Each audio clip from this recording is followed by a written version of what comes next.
Astronoid Adventures. So today we're going to read ABCs of Science by Chris Ferry and Julia Craignaw, FD. As you see here, there's already asteroid, binary star, and comet. Let's get in. C is for comet.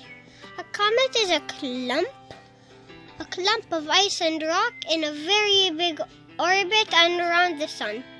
Comets' orbits are often very elliptical instead of round. When comet comes close enough to the sun worms melt some of the frozen gases forming from the tail point away from the sun. D is for dark matter. We can't see dark matter, but it makes up most of the dark mass in the universe. We know dark matter is there because its gravity pulls on the matter around. Its stars and galaxies, which we can see, move much faster than they should without the dark matter. E is for eclipse. An eclipse happens when the Earth and Moon and Sun are perfectly aligned. Hard to say.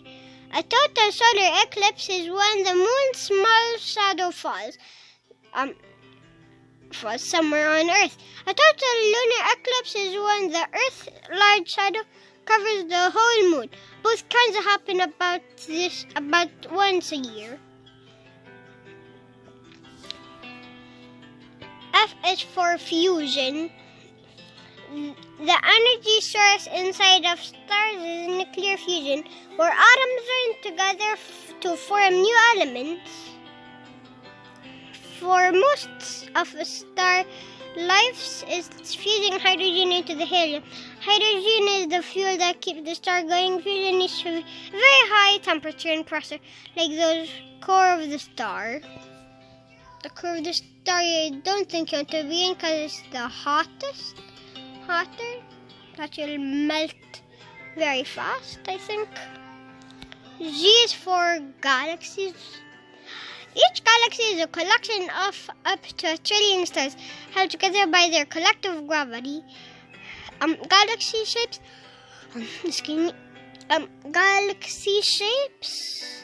vary and can look like an ellipse or like our own Milky Way galaxy, which is shaped like spiral. Even though the shapes of the galaxies appear solid, they are made up of many billion of stars with lots of empty space between them.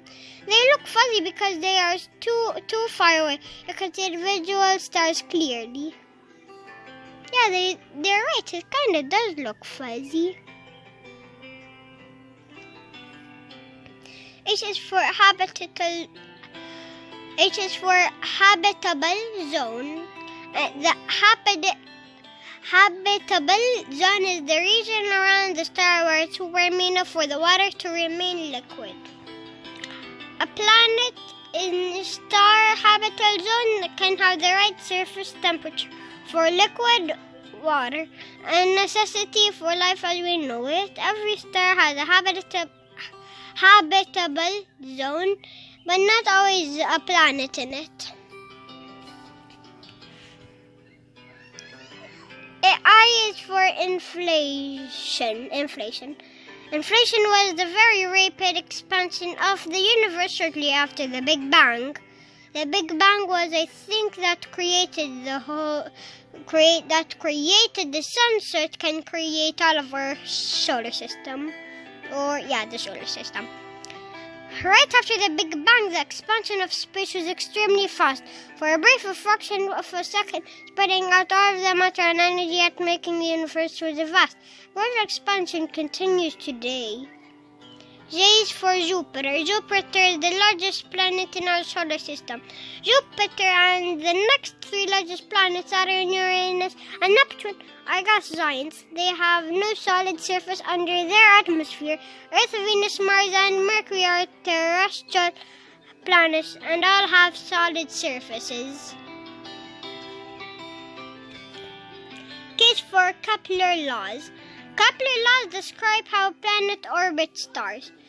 Kepler 3 laws of planetary motion state that. 1. Orbits do not have to be perfectly round, but can be stretched out ovals. 2. Planets move faster when they are closer to the stars. 3. Planets in larger orbits take longer to go around. As for light year, 1 light year is the distance of the light travels in 1 year. Light moves very fast in 1 year. Light travels in 10 trillion kilometers. The nearest star to our sun, Proxima Centauri, which is 4.2 light years away, because it takes 2 years for its light to get to us. We see Proxima Centauri as it was 4.2 years ago.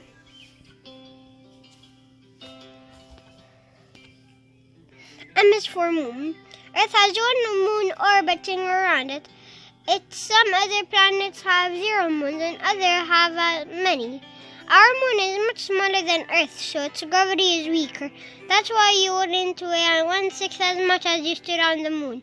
The moon was the first celestial body that humans ever walked on, but there's so much more to explore. Perhaps you'll one day help humans visit Mars or beyond. And as for a neutron star, a neutron star is the collapsed iron core that left behind after a large star dies.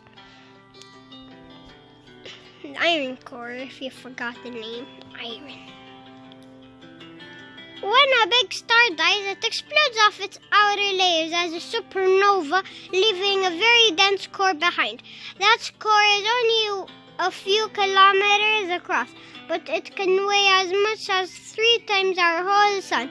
If a neutron star gets too heavy, it collapses to form a black hole.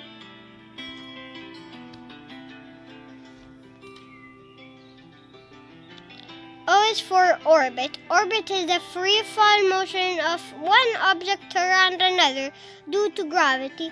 When one object falls around another with gravity acting on it, it is in orbit. Being in orbit requires enough sideways speed to avoid the 2 objects crashing into each other. If there are no more sideways motion, gravity would pull the object straight down and it would crash. P is for penumbra. Penumbra. So, penumbra. Penumbra is the outer part of an eclipse shadow where the light is only partly blocked. During a total lunar eclipse, the darkest central part of the shadow is called the umbra. Covers the moon, the penumbra surrounds the umbra, and the moon must pass through the penumbra to reach it. Q is for quasar. A quasar is one of the brightest objects in the universe. A quasar is a black hole swallowing gas and stays in the middle of a galaxy. Though black holes themselves are dark and stuff falling into one heats up and glows brightly before it disappears, some stuff can float in brightest points about and below the black hole. R is for the R is for the red giant. A red giant is a star that has grown enormous at the end of its life. When a small or medium star has its almost run out of hydrogen fuel in its core and about to burn out, the first to run out of hydrogen fuel in its core and in its core and is about to burn out. It first swells up to be a form of red giant. Giant red stars are the cooler than white or blue stars. Our sun will become a red giant above 5 billion years from now. S is for satellite. Anything orbiting something else is much bigger. It's called a satellite. Moons are natural satellites of planets. Communication satellites and space telescopes are examples of the human-made satellites of the Earth that people launched into orbiting rocket ships. T is for tides. is the bulging of the ocean caused by gravity.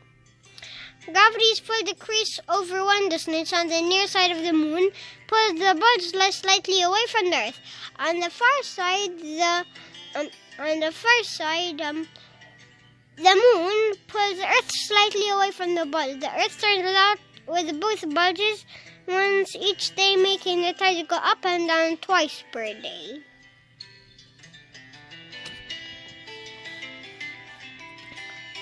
U is for universe. The universe is all the matter of energy and space there is. The universe has started about 13.8 billion years ago. With a Big Bang, it has been expanding ever since. What came before the Big Bang, nobody knows. The universe has no center or no edges. V is for visible light. Ooh. Visible light is the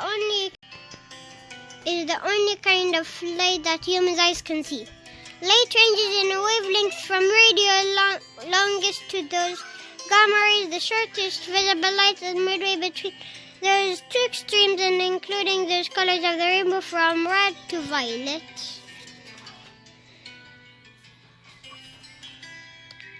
W is for white dwarf. A white dwarf is the tiny core of a small star left behind after it dies.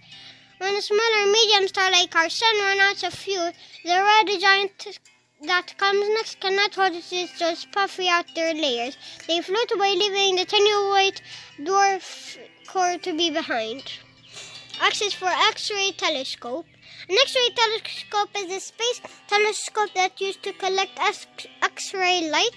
X-rays have a form of light, just like the radio waves are visible at night to ultraviolet. Unlike visible light, X-rays do not come through Earth's atmosphere, so X-ray telescopes must be in space above the atmosphere. Okay, this is the last page. Y is for year. 1 July, 1 January. A year is the time that it takes Earth to go around the sun once. One orbit takes about 365.25 days, but we call a year 365 days. This means that our definition of a year is off by 1 day every year for revolution around the sun. To make up that day, we have a leap year. That means 366 days in our calendar every 4 revolutions around the sun. Z is for zenith.